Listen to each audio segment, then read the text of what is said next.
Open മെഡ് സ്കൂളിലേക്ക് സ്വാഗതം. ഞാൻ doctor Andrews, professor of medicine, consultant neurologist. മഴക്കാലം പനിയുടെ കാലമാണല്ലോ. മഴക്കാല രോഗങ്ങൾ എങ്ങനെ മുൻകരുതലുകൾ സ്വീകരിച്ച് നമുക്ക് ആരോഗ്യത്തോട് കഴിയാം എന്നതാണ് ഇന്നത്തെ വിഷയം. മഴക്കാലം പ്രകൃതിയുടെ ഏറ്റവും മനോഹരമായ കാലങ്ങളിൽ ഒന്നാണ്. എന്നാൽ ഇതോടൊപ്പം ഉണ്ടാകുന്ന കാലാവസ്ഥാ വ്യതിയാനങ്ങൾ, വെള്ളക്കെട്ടുകൾ, മലിനജലം, കൊതുകുകളുടെ വർധനവ്, ഈർപ്പം എന്നിവ മൂലം പലവിധ രോഗങ്ങളും സാധാരണയാണ്. ഇത് എന്തൊക്കെയാണ് ഏറ്റവും പ്രധാനപ്പെട്ടത്, എന്തൊക്കെയാണ് ശ്രദ്ധിക്കേണ്ടത് എന്ന് നമുക്ക് നോക്കാം. ഏറ്റവും സാധാരണയായിട്ട് കാണുന്നത് ജലദോഷം പോലെയുള്ള വൈറസ് രോഗങ്ങളാണ്. മഴക്കാലത്ത് സാധാരണയായിട്ട് കാണുന്ന പനി, മൂക്കൊലിപ്പ്, ജലദോഷം എന്നാണ് നമ്മൾ സാധാരണ പറയുക. ഇത് പലതരത്തിലുള്ള വൈറസുകളുണ്ട്. അതുകൊണ്ട് നമുക്കിതൊരു വൈറസ് ബാധ എന്നേ പറയാൻ പറ്റുള്ളൂ. പ്രധാനമായിട്ടും ബാധിക്കുന്നത് നമ്മുടെ റെസ്പിറേറ്ററി സിസ്റ്റം, ശ്വാസകോശത്തെയും അതോടനുബന്ധിച്ചിട്ടുള്ള അവയവങ്ങളെയുമാണ്. പ്രത്യേകിച്ച് മൂക്കൊലിപ്പ്, തൊണ്ടവേദന, ചുമ. ഇതോടൊപ്പം പനിയും തലവേദനയും ക്ഷീണവും കാണാം. ഈ രോഗങ്ങൾ ഒഴിവാക്കാൻ ഏറ്റവും പ്രധാനപ്പെട്ടത് വ്യക്തിപരമായ ശുചിത്വം. കൈകൾ സോപ്പ് ഉപയോഗിച്ച് കഴുകുക, തിളപ്പിച്ചാറ്റിയ വെള്ളം കുടിക്കുക, ചുമയ്ക്കുമ്പോൾ വായ മൂടി പിടിക്കുക മുതലായ നല്ല ശീലങ്ങളാണ്. അപ്പം ഓർത്തിരിക്കുക, ജലദോഷപ്പനിയുടെ പ്രധാന ലക്ഷണം മൂക്കൊലിപ്പും തൊണ്ടവേദനയുമാണ്. ഇതുണ്ടെങ്കിൽ മറ്റ് പനികളാകാനുള്ള സാധ്യത കുറവാണ്. പനികളിൽ വെച്ച് ഏറ്റവും വില്ലനായിട്ട് കാണുന്ന 2 പനികളാണ്. ഒന്ന് ഡെങ്കിപ്പനിയും 2 എലിപ്പനിയും. അതേക്കുറിച്ച് നമുക്ക് കുറച്ചുകൂടി വിശദമായിട്ട് നോക്കാം. മഴക്കാലത്ത് ഏറ്റവും കൂടുതൽ പേടിപ്പിക്കപ്പെടുന്ന രോഗങ്ങളിൽ ഒന്നാണ് ഡെങ്കി ഫീവർ അഥവാ ഡെങ്കിപ്പനി.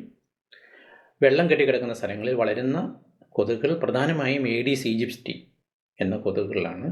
ഇത് സാധാരണഗതിയിൽ വീടുകൾക്ക് ചുറ്റും കാണുന്ന കെട്ടിക്കിടക്കുന്ന വെള്ളത്തിലാണ് മുട്ടയിട്ട് വളരുകയും ആ കൊതുകുകൾ മൂലമാണ് ഈ കൊതുകുകൾ കടിക്കുമ്പോൾ, രോഗമുള്ളൊരു വ്യക്തിയിൽ കടിച്ച കൊതുക് മറ്റൊരു വ്യക്തിയിലേക്ക് കടിക്കുമ്പോൾ ഈ വൈറസ് മറ്റ് ആളിൽ പ്രവേശിക്കുകയും അവർക്ക് രോഗം വരികയും ചെയ്യും. പ്രധാന ലക്ഷണങ്ങൾ ഉയർന്ന പനി, ശക്തിയായ തലവേദന, പ്രത്യേകിച്ച് കണ്ണിന് പുറകിൽ, നമ്മൾ പറയുന്ന റീട്രോ ഓർബിറ്റൽ, കണ്ണിന് പുറകിലായിട്ടുള്ള വേദന, ശരീരവേദന, സന്ധിവേദന, എല്ല് പൊളിയുന്ന വേദന. മസിലുകളേക്കാൾ കൂടുതലായിട്ട് ഇത് എല്ലുകൾക്കും ജോയിൻസിനും വേദന വരും. അതോടൊപ്പം തന്നെ ചർമ്മത്തിൽ കാണുന്ന ചില ചുമന്ന പാടുകൾ, ഛർദി, തലവേദന ഇതോടൊപ്പം തന്നെ കാണാം. അപ്പം എന്തൊക്കെയാണ് ഡെങ്കിപ്പനിക്കുള്ള പ്രതിരോധ മാർഗങ്ങൾ? വീടിനും ചുറ്റിനും പരിസരത്തും വെള്ളം കെട്ടിക്കിടക്കാൻ അനുവദിക്കരുത്. കൊതുകുകൾ വളരരുത്. കൊതുക് വലയും കൊതുക് റിപ്പല്ലൻ്റ് ഉപയോഗിക്കുക. പൂർണ്ണമായ കൈയുള്ള വസ്ത്രങ്ങൾ ഉപയോഗിക്കുന്നത് കൊതുകടി കുറയ്ക്കാൻ നല്ലതാണ്. ഇപ്പം ഡെങ്കിപ്പനിയുടെ ഒരു പ്രധാന പ്രശ്നം രക്തത്തിലെ പ്ലേറ്റ്ലെറ്റ് കുറയുക. നമുക്ക് എല്ലാവർക്കും അറിയാം, ഡെങ്കി വന്നു കഴിഞ്ഞാൽ പ്ലേറ്റ്ലെറ്റ് ടെസ്റ്റ് ചെയ്യണം. ഇത് പലർക്കും ഭീതി ഉണ്ടാക്കുന്നൊരു വസ്തുവാണ് പ്ലേറ്റ്ലെറ്റ് കുറയുന്ന എന്ന കാര്യം. പ്ലേറ്റ്ലെറ്റുകൾ എന്നത് രക്തത്തിലെ രക്തം കട്ട പിടിക്കാനായിട്ട് ആവശ്യമായിട്ടുള്ള രക്താണുവാണ്. ഡെങ്കിപ്പനിയിൽ ഈ വൈറസ് ബാധ മൂലം ഈ പ്ലേറ്റ്ലെറ്റിൻ്റെ എണ്ണത്തിൽ കാര്യമായ കുറവ് വരാം. ഏതാണ്ട് 20,000-ൽ താഴെ വരുമ്പോഴാണ് ഇത് അപകടകരമായ അവസ്ഥയിൽ വരിക. അതുവരെയുള്ള കുറവുകൾ അത്ര ഭയപ്പെടേണ്ടതില്ല. ഇനി പ്ലേറ്റ്ലെറ്റ് കുറഞ്ഞാൽ എന്താണ് പ്രശ്നം? ഞാൻ പറഞ്ഞു, രക്തം കട്ടപിടിക്കാൻ ആവശ്യമായിട്ടുള്ള ഒരു രക്തത്തിലെ അണുവാണ് പ്ലേറ്റ്ലെറ്റ്. ഇത് വരുമ്പോൾ രക്തസ്രാവം ഉണ്ടാകാം. അത് ത്വക്കിൽ നിന്ന് വരുമ്പോൾ ചുമന്ന പാടുകളായിട്ട് വരാം, ചുണ്ടിൽ നിന്ന് വരാം, മൂക്കിൽ നിന്ന് വരാം. അപൂർവമായിട്ട് ഛർദിയിലോ മലത്തിലോ ശരീരത്തിൻ്റെ ആന്തരിക അവയവങ്ങളിലേക്കോ രക്തസ്രാവം ഉണ്ടാകാം. നമ്മൾ എന്താണ് ഡെങ്കിപ്പനി ചെയ്യേണ്ടത്? ധാരാളം വെള്ളം കുടിക്കുക, വിശ്രമിക്കുക. പനിക്ക് ഡോക്ടർ പറഞ്ഞ മരുന്ന് പാരസെറ്റമോൾ മാത്രമേ കഴിക്കാവൂ. യാതൊരു കാരണവശാലും ആസ്പിരിൻ കഴിക്കരുത്. മറ്റ് വേദന സംഹാരികളും കഴിക്കാൻ പാടില്ല. പ്ലേറ്റ്ലെറ്റ് കൗണ്ട് ഡോക്ടറുടെ നിർദ്ദേശാനുസരണം മാത്രം ടെസ്റ്റ് ചെയ്യുക.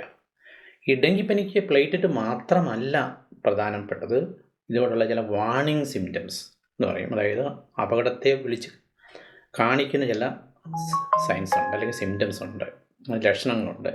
ഈ ലക്ഷണങ്ങൾ കണ്ടാൽ ഉടൻ ആശുപത്രിയിൽ പോകണം. ഒന്ന്, കടുത്ത വയറുവേദന, തുടർച്ചയായ ഛർദി, ശ്വാസം മുട്ടൽ, ബോധത്തിനുണ്ടാകുന്ന വ്യത്യാസം, അമിതമായ ക്ഷീണം, മൂത്രം കുറയുക, കൈകാലുകൾ തണുത്ത് ഇരിക്കുക, തലകറക്കം വരിക, ഇതൊക്കെ വന്നു കഴിഞ്ഞാൽ നമ്മൾ ഡെങ്കിയുടെ അടുത്ത സ്റ്റേജ്, ഒരു ഡെങ്കു ഷോക്ക് എന്ന് പറയും. അതായത് BP ഒക്കെ കുറഞ്ഞ് ഉണ്ടാകുന്നൊരവസ്ഥയാണ്.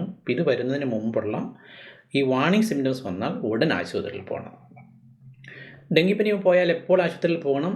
ഞാൻ നേരത്തെ പറഞ്ഞു, ഉടൻ ആശുപത്രിയിൽ പോകുന്ന സാഹചര്യങ്ങൾ, പനി 2-3 ദിവസത്തെ കൂടുതൽ തുടരുകയാണെങ്കിൽ തീർച്ചയായിട്ടും ഡോക്ടറെ കാണുന്നത് നല്ലതാണ്. പനി ഒന്ന് വന്നു കുറഞ്ഞതിന് ശേഷം വീണ്ടും അസ്വസ്ഥതകൾ വരിക, ഡെങ്കി കാണുന്ന ലക്ഷണം ഇതാണ്. ആദ്യത്തെ ഒരു 4-5 ദിവസം പനി വന്നു, പനി കുറഞ്ഞ് ആ സമയത്ത് പെട്ടെന്ന് ക്ഷീണം വരികയാണെങ്കിൽ നമ്മൾ കൂടുതൽ ശ്രദ്ധിക്കണം. പിന്നെ ഭക്ഷണം കഴിക്കാൻ ബുദ്ധിമുട്ട്, വെള്ളം കുടിക്കാൻ ബുദ്ധിമുട്ട്, ഗർഭിണികളും പ്രായമായവരും തീർച്ചയായിട്ടും ഡോക്ടറെ കാണണം. രക്തസ്രാവം ഉണ്ടാകുക, നേരത്തെ പറഞ്ഞ വാർണിംഗ് സിംറ്റംസ് ഉണ്ടെങ്കിൽ തീർച്ചയായിട്ടും പോകണം. ഈ ഡെങ്കിപ്പനി പോലെ തന്നെ അപകടകരമായ മറ്റൊരു പനിയാണ് എലിപ്പനി അഥവാ ലെപ്റ്റോസ്പൈറോസിസ്. ഇത് എലിയുടെ മൂത്രത്തിൽ കൂടി പകരുന്നതിനാലാണ് എലിപ്പനി എന്ന പേരിൽ അറിയപ്പെടുന്നത്. ഇതുകൂടാതെ മറ്റു പല മൃഗങ്ങളുടെ മൂത്രത്തിൽ കൂടിയും ഇതുണ്ടാകാം. ഇപ്പം മഴക്കാലത്ത് മാരകമായി തീരുന്ന ഒരു രോഗമാണ് എലിപ്പനി. ഇത് പ്രധാനമായിട്ടും വയലുകളിലും പാടത്തും വെള്ളക്കെട്ടിലും മറ്റും ജോലി ചെയ്യുന്ന ആൾക്കാർക്കാണ് ഉണ്ടാകുക. പ്രധാന ലക്ഷണങ്ങൾ, ഇത് ഡെങ്കി പോലെ തന്നെ പനി, പേശിവേദന. ഇവിടെ പേശിവേദനയാണ്. ഡെങ്കിയിലെ സാധാരണഗതിയിൽ എല്ല് പൊളിയുന്ന അല്ലെങ്കിൽ ജോയിൻറ്റിൻ്റെ വേദനയാണ്. അപ്പോൾ അതുകൊണ്ട് നമ്മൾ ഡെങ്കിപ്പനിയെ പലപ്പോഴും ബ്രേക്ക് ബോൺ ഡിസീസ്, എല്ല് പൊളിയുന്ന പനി എന്ന് പറയാറുണ്ട്. ഇവിടെ ഈ ഡെങ്കുവായിട്ടൊരു പ്രധാന വ്യത്യാസം, ഇത് മസിലിലാണ് വേദന. നമ്മുടെ കാലിൻ്റെ പേശികൾക്കൊക്കെ തൊട്ട് കഴിഞ്ഞാൽ വേദന വരും. പിന്നെ മഞ്ഞപ്പിത്തം വളരെ സാധാരണയാണ്. ഡെങ്കിയിൽ മഞ്ഞപ്പിത്തം കാണാം, പക്ഷേ വളരെ കുറഞ്ഞ നിലവിലാണ്. ഇവിടെ നല്ല രീതിയിലുള്ള മഞ്ഞപ്പിത്തം, അതോടൊപ്പം തന്നെ കണ്ണിലെ ചുവപ്പ് നിറം, കണ്ണിലേക്ക് കാണുന്ന രീതിയിൽ കണ്ണിലെ ബ്ലീഡിങ് വരിക എന്നുള്ളത് ഒരു പ്രധാനപ്പെട്ട ലക്ഷണമാണ്. ഇനി എന്താണ് മുൻകരുതലുകൾ? നേരത്തെ പോലെ തന്നെ വെള്ളക്കെട്ടുകൾ ഒഴിവാക്കുക, കാലിൽ മുറിവുള്ളവർ വെള്ളത്തിലിറങ്ങുന്നത് ശ്രദ്ധിക്കുക. പിന്നെ ചെളിയിലും മറ്റും വയലിലും മറ്റും ജോലി ചെയ്യുന്നവർ ഡോക്ടറുടെ നിർദ്ദേശാനുസരണം ഇതിനുള്ള വരാതിരിക്കാനുള്ള മരുന്നുകളുണ്ട്, മരുന്നുകൾ കഴിക്കുക. അപ്പോൾ ചുരുക്കി പറഞ്ഞു കഴിഞ്ഞാൽ ഏത് പനിയെയും അവഗണിക്കരുത്. മഴക്കാലത്തെ എല്ലാ പനിയും സാധാരണ വൈറൽ പനിയെന്ന് കരുതരുത്. ലെപ്റ്റോസ്പൈറോസും ഡെങ്കി ഫീവറും വളരെ പ്രധാനപ്പെട്ടതാണ്, മാരകമാകാവുന്നതാണ്. ഇതോടൊപ്പം തന്നെ ടൈഫോയിഡ് ഫീവർ, ന്യൂമോണിയ, ഇതും പനിയായിട്ട് തന്നെ ആണ്. ആയതിനാൽ പനികൾ പൊതുവായിട്ട് 3 ദിവസത്തിലേറെ പനിയുണ്ടെങ്കിൽ തീർച്ചയായിട്ടും ഡോക്ടറെ കാണുക. ശ്വാസതടസ്സം, ചുമച്ച് കണ്ണ് കഫം വരിക, കഫത്തിൽ രക്തം കാണുക, ബോധക്ഷയം, കുഴഞ്ഞു വീഴുക, പിന്നെ ഞാൻ നേരത്തെ പറഞ്ഞ വാർണിംഗ് സിംറ്റംസ് ഒക്കെ ഉണ്ടെങ്കിൽ അതോടൊപ്പം തന്നെ ഗർഭിണികളും തീർച്ചയായിട്ടും ഡോക്ടറെ കാണണം. അടുത്ത ഒരു മഴക്കാല രോഗമാണ് വയറിളക്ക രോഗങ്ങൾ. മലിനമായ ഭക്ഷണവും ജലവുമാണ് ഇതിൻ്റെ പ്രധാന കാരണം. ഇത് ഗ്യാസ്ട്രോഎൻട്രൈറ്റിസ് എന്ന് പറയും. ഇത് വൈറസ് കൊണ്ട് വരാം, ബാക്ടീരിയകൾ കൊണ്ട് വരാം, ചില ടോക്സിൻസ്, അങ്ങനെ പല രീതിയിലും വരാം. പ്രായമായവരിലും ഗർഭിണികളിലും കുട്ടികളിലും ഇത് വളരെ ശ്രദ്ധിക്കേണ്ടതാണ്. അപ്പം പ്രതിരോധത്തിനായിട്ട് നമ്മൾ ചെയ്യേണ്ടത് തിളപ്പിച്ചാറ്റിയ വെള്ളം മാത്രം കുടിക്കുക, പുറത്തുനിന്നുള്ള അശുചിയായിട്ടുള്ള ഭക്ഷണം ഒഴിവാക്കുക, നിർജ്ജലീകരണം തടയുന്നതിന് വേണ്ടി ORS, നമ്മുടെ ഓറൽ റീഹൈഡ്രേഷൻ സൊല്യൂഷൻ അല്ലെങ്കിൽ കഞ്ഞിവെള്ളത്തിനകത്ത് ഉപ്പ് ചേർത്ത് കഴിക്കുക. ഇനി ചർമ്മരോഗങ്ങളും മഴക്കാലത്ത് വളരെ കൂടുതലാണ്. കാരണം ഈർപ്പം കൂടുതലാകുമ്പോൾ ഫംഗസിൻ്റെ സാധ്യത കൂടുതലാണ്. ഇപ്പോൾ കാലിനടിയിൽ, കൈവിരലിനിടയ്ക്ക്, നഖത്തിലൊക്കെ ഇത് സാധാരണയാണ്. ഇപ്പോൾ ചർമ്മ സംരക്ഷണത്തിനായിട്ട് ശരീരം എപ്പോഴും വൃത്തിയാക്കി സൂക്ഷിക്കുക. നനവുള്ള ഭാഗങ്ങൾ ഉണങ്ങാൻ ശ്രദ്ധിക്കുക. നനഞ്ഞ വസ്ത്രം ദീർഘനേരം ധരിക്കരുത്. വ്യക്തിപരമായിട്ടുള്ള ശുചിത്വം, അവരവരുപയോഗിക്കുന്ന ടവലുകൾ മറ്റൊരാൾ ഉപയോഗിക്കാതിരിക്കുക. മഴക്കാലത്ത് കുടുംബത്തിലെ കുട്ടികൾക്കും വയോധികർക്കും പ്രത്യേക ശ്രദ്ധ ആവശ്യമാണ്. ഇനി പൊതുവായ ആരോഗ്യ നിർദ്ദേശങ്ങൾ ഞാൻ നേരത്തെ പറഞ്ഞിരുന്നു. വീടും പരിസരവും വൃത്തിയായി സൂക്ഷിക്കുക, വെള്ളക്കെട്ടുകൾ ഒഴിവാക്കുക, പോഷകാഹാരം ഉൾപ്പെടുത്തുക, മതിയായ വിശ്രമവും ഉറക്കവും.